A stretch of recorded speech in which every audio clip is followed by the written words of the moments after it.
তাহলে ধরে নিতে হবে মুখ্যমন্ত্রী যা বলছেন সেটাই আমাদের দলীয় স্তরে আমাদের সবার প্রতিক্রিয়া। আমি এর বাইরে বলতে পারি ব্যক্তিগতভাবে রাজ্যপালের সঙ্গে আমার সম্পর্ক এটা ঠিকই যে মসৃণ ছিল না, কাজ করতে অসুবিধা হচ্ছে, সে অনেক সময়ই হয়। তা আমি ওনাকে, উনি চলে যাচ্ছেন, আমি ওনাকে শুভেচ্ছাই জানাবো, উনি ভালো থাকুন।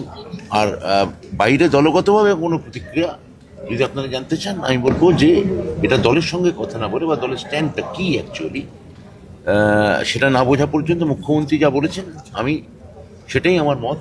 আমি আপাতত এইটুকু বলতে পারি। দাদা, শিক্ষা দুর্নীতি নিয়ে এই ছবি এবং শিক্ষামন্ত্রী সেখানে এই সময় দাঁড়িয়ে যে বিষয়টা নিয়ে অত্যন্ত না, এটা কোন, এটা পুরনো, মানে 1997 সালের সিনেমা, মানে ঘটনা নিয়ে।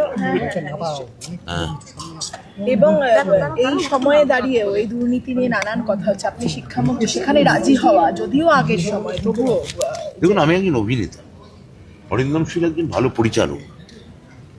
এই চরিত্রটা আমার কাছে ফ্যাসিনেটিং চরিত্র বলে মনে হয়েছে।